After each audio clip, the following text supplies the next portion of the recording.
বাবরি বন্ধ চাই, নাহলে হুমায়ুন সাহেবকে রাজনৈতিকভাবে ওকে কবর দেওয়া চাই, রাজনৈতিক কবর হওয়া দরকার। কবর দিতে গেলে কি আপনি কি কোনো দলের হয়ে আমাকে যে দাঁড়াতে হবে তা তো নাই। ওখানে আমরা দেখব সেকুলার দল যারা জিতার সম্ভাবনা আছে, হুমায়ুন সাহেবকে হারাতে পারবে, তাকে আমরা সমর্থন ওখানে করবো প্রাণ দিয়ে আর কি। তাহলে হুমায়ুনকে হারানোর এই প্রতিদ্বন্দ্বে আপনারা নেমেছেন এই জন্য যতদিন পর্যন্ত বাবরি নামটা না কাটবে, বাবরি কাটবে তো ওর ব্যাপারে আমরা চুপ হয়ে যাব। আচ্ছা, বাবরি নাম নিয়ে এত সমস্যা? বাবরি নামটা এই জন্য যে আপনারা বুঝুন, 6 ডিসেম্বর উদ্বোধন, তো 6 ডিসেম্বর কেন?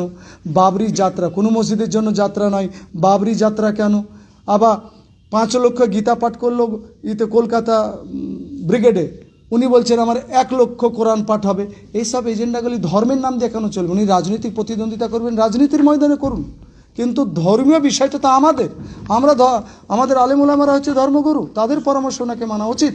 এবং তার পাশে কারি রিয়াসতুল্লাহ সাহেব আছে, তাকেও বোঝা উচিত যে 1 লক্ষ কোরআন পাঠ কোন কথা।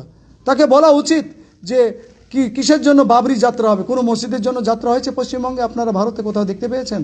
কাজেই এই এজেন্ডাকে দমন করতে গেলে, আমাদের মুর্শিদাবাদটাকে বাঁচাতে গেলে, সাম্প্রদায়িক আগুন থেকে হুমায়ুন কবির সাহেবকে রাজনৈতিকভাবে যদি ওকে জব্দ না করা যায়, বিজেপি ওকে বাঁচিয়ে রাখতে চাইবে। আপনার কাছে যে এনআই এর কথাটা বলছেন, আচ্ছা বেলডাঙ্গার বুকে যদি এনআইটা চালু হয় সুপ্রিম কোর্টের নির্দেশে, তাহলে বেলডাঙ্গাবাসী তত মুর্শিদাবাদবাসীর কতটা ক্ষতি হতে পারে? দেখুন, এক তো আশা আমাদের এখনও যে সুপ্রিম কোর্টে মাননীয় মুখ্যমন্ত্রী বা তার সরকার জিতবে, এনআই বেলডাঙ্গায় হবে না ইনশাল্লাহ। আর যদি হয়ে যায় তো দেখুন, এনআইএ, এনএসজি, সিবিআই, ইডি এগুলি আমাদের ভারতবর্ষের একটা মজবুত সংস্থা।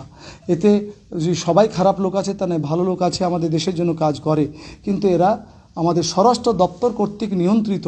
কাজে অমিত শাহ হয়তো এনআইকে এমনভাবে ব্যবহার করবে যেন আমাদের সাধারণ খেটে খাওয়া মানুষগুলি এর রোষে পড়বে। কারণ সাধারণ পুলিশ ধরে নিয়ে গেলে পারে পুলিশকে প্রমাণ করতে হয় যে লোকটা অপরাধী, এনআই ধরে নিয়ে গেলে পারে মানুষকে প্রমাণ করতে হবে যে আমরা নিরাপরাধ। হুমায়ুন কবিরের কার্যকলাপের মাধ্যমে কি এনআই এই ইস্যুটা উঠে আসতে মনে করছেন? মানে একটু তো ওখানে একটু ছোটোখাটো বিতর্ক হয়েছে, কিন্তু হুমায়ুন কবির সাহেব যে ভাষাগুলি বলছে প্রশাসনের বিরুদ্ধে, থানার ইট খুলে নিব, আইপিএস অফিসারকে তার কলার ধরে টেনে নিয়ে বেড়াবো, আমরা এসপি অফিস ঘেরাও করে এসপিকে অচাল করে রাখবো আর অফিসকে অপচাল করে রাখবো, এই শব্দগুলি যদি সুপ্রিম কোর্টের কাছে দেয় যে দেখেন বেলডাঙ্গার একজন বিধায়ক এই কথা বলছে, যেখানে পশ্চিমবঙ্গের পুলিশ কিছু করতে পারছে না, কাজে কেন্দ্রীয় সুরক্ষা বল এবং এনআইএ যাওয়া উচিত, সেটা এনআইএ প্রয়োগ হতে সাপোর্ট করবে হুমায়ুন কবির সাহেব শব্দগুলি।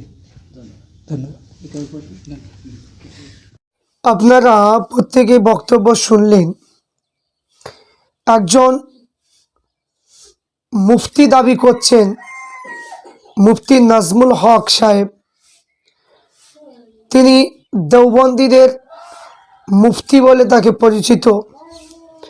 আর এই মুফতির সঙ্গে কিছু মৌলানা এরা যুক্ত হয়ে আছে। এরা সবাই বাবরি মসজিদের বিরোধী। তো যে কথাটা বলল যে হুমায়ুন কবির মহাশয়কে যদি হারাতে পারা যায়, যে দল হারাতে পারবে সেই দলকে তারা সমর্থন করবে। এবং এই মুফতি নাজমুল হক সাহেব বলছে যে যে দল হুমায়ুন কবির মহাশয়কে হারাতে পারবে সেই দলকে সমর্থন করবে। তা আমি বলবো যে এখানে মুফতি নাজমুল হক সাহেব যে কথাটা বলছে, আমি বলবো এই কথায় আমরা ধিক্কার জানাচ্ছি যে একজন মুফতি নয়, এ হচ্ছে মূর্তি একে বলা হয়, একে মুফতি একদমই বলা যাবে না। এই মুফতির ফতোয়া গ্রহণ করা যাবে না। আর এই মুফতিকে যে সমস্ত আলেমগুলো সমর্থন করছে, এদেরকে মানে এদেরও বক্তব্য, এদের কোনো কিছু শোনা চলবে না। কারণ এরা যদি মসজিদের বিরুদ্ধে যদি কথা বলে, তাহলে এরা কোনোদিনই এরা মুফতি নয়, এরা কোনোদিনই আলেম হতে পারে না। এরা আলেম নয়, এরা আলেম নামে হচ্ছে জালেম। এই জন্য জনসাধারণ মানুষগুলো যে কথাগুলো বলছে, আজ এই সমস্ত মুফতি মৌলানাদের কারণে আজ জনসাধারণের মুখে আজ আমাদেরকে গালি শুনতে হচ্ছে। এই সমস্ত নাজমুল হকদের মতো, মুমতাজুলদের মতো এই বক্তাদের মধ্যে যে বাবরি মসজিদের যেভাবে এরা উঠে পড়ে লেগেছে, এদের জন্য সাধারণ মানুষদের কাছে আমাদেরকে গালি শুনতে হচ্ছে। আজ আমাদেরকে সম্মান আর কেউ দিচ্ছে না, এই সমস্ত মানে কি এই মৌলানাদের জন্য। তো আজ সাধারণ মানুষ এমনভাবে মানে কি আলেম ওলামাদেরকে ঘৃণা করছে, যা দেখলে আপনারা বিশ্বাস করবেন না। প্রত্যেক জায়গাতে মানে একই কথা যে মানে মাওলানা মুফতি দেখে যে এদের মানে কি কোনো কিছু বক্তব্য শোনা যাবে না, গালিগালাজ এমনভাবে করছে যা মানে শুনলে মাথা খারাপ হয়ে যাবে। তো গালিগালাজ করার মতনই যে বক্তব্য, কারণ যে আলেম ওলামাদের মুখে মসজিদ মাদ্রাসার কথা থাকবে, কিন্তু এরকম তো শুনিনি যে মানে কি বাবরের নামে মসজিদ করা যাবে না, বাবরি মসজিদ করা যাবে না।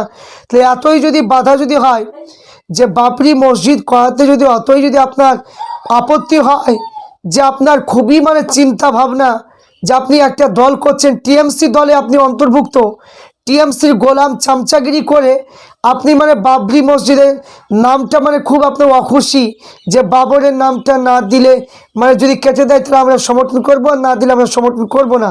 তো আপনার মতো মানে কি যে মূর্তিদের আমাদের দরকার নেই, আপনাদের মতো মুফতি নামে জালেমদের আমাদের দরকার নেই, আপনাদের মতো লোককে আমাদের দরকার নেই। যে আপনি বলুন যে 7, 8, 9 যে বাবরের ইতিহাসগুলো পড়ানো হয়, বাবরের জীবনী ইতিহাসগুলো পড়ানো হয়, তাহলে সেই ইতিহাসগুলো কেটে বাদ দিতে বলুন।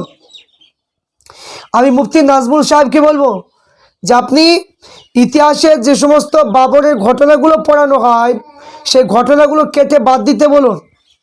এবং আরও বলবো যে বাবরি মসজিদ যে অযোধ্যায় যতগুলো সম্পত্তি রয়েছে, আপনি বলুন যে বাবরি মসজিদের জায়গায় কেন রাম মন্দির করা হলো, সে রাম মন্দির তুলে দিতে বলুন।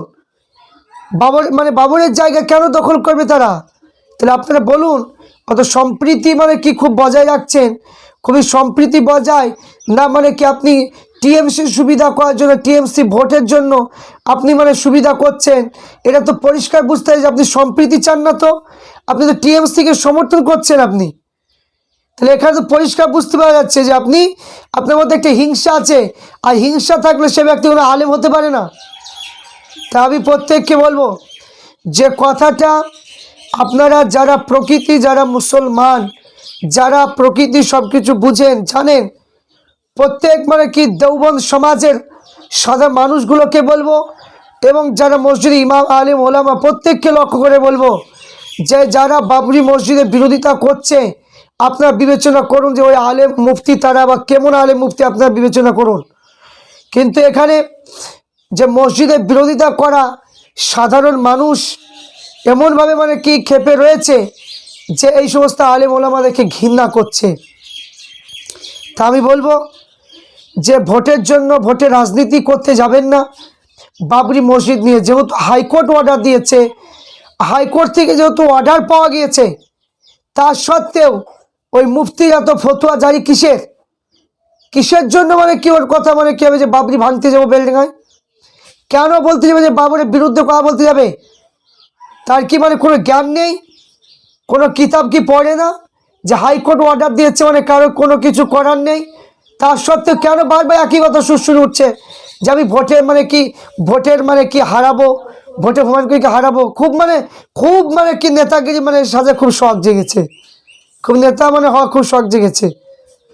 আমি বলবো যে এইরকম প্রত্যেক জনসাধারণকে বলবো যে ওই নাজমুল হক যে দলকে সমর্থন করবে বা যার সমর্থন যাকে করছে, আপনারা সেই দিকে নজর রেখে তাদেরকে ছুঁড়ে ফেলে দিন। যারা বাবরি মসজিদের বিরুদ্ধে কথা বলবে তার সঙ্গে কোনো সম্পর্ক রাখা চলবে না। পরিষ্কার বাংলা কথা একদম। যারা বাবরির বিরুদ্ধে কথা বলবে তাদের সঙ্গে তাদের সঙ্গে কোনো লেনদেন থাকবে না, কারণ এরা মানে কি যে আল্লাহর ঘর মসজিদের দুশ্মন। তাহলে এখানে তো কোনো অমুসলিমদের কোনো প্রয়োজনই নেই, তো মুসলমানের মধ্যেই তো দেখছি হিংসি ঢুকে গিয়েছে, তো অমুসলিমের কী প্রয়োজন? তা আমি বলবো যে সমস্ত আলেম ওলামা এখন পর্যন্ত যারা মানে কি যে মসজিদের বিরুদ্ধে কথা বলছেন, আমি বলবো যে এইগুলো বন্ধ করুন। আর বন্ধ না করলে জনসাধারণ আপনাদেরকে ঠিক মানে কি জবাব কিন্তু দিয়ে দেবে। জনসাধারণ প্রত্যেকটা মানুষ কিন্তু মানে কি তার উত্তর মানে দিয়ে দেবে, তখন আপনারা সামলাতে পারবেন না। আপনি বলছিলেন না যে আলেম সমাজ মানে কি রেগে গেলে মানে হুমায়ুন কবির মানে পালানোর জায়গা পাবে না, হুমায়ুন কবির পালানোর জায়গা না, হুমায়ুন কবির থাকবে, আপনারা পালানোর জায়গা পাবেন না, ইমামতি করার জায়গা পাবেন না। পরিষ্কার বাংলা কথা বলছে একদম। তাই বলবো যে বাবরি মসজিদের বিরুদ্ধে কোনো কথা বলতে যাবেন না। আলেম সমাজ যারা বলছে, এক শ্রেণী কিছু মানুষ, তাদেরকে আমরা বলছি এইগুলো একদম বন্ধ করুন। বন্ধ করে দিন এইসব কথাগুলো। ভিডিওগুলো বেশি বেশি শেয়ার লাইক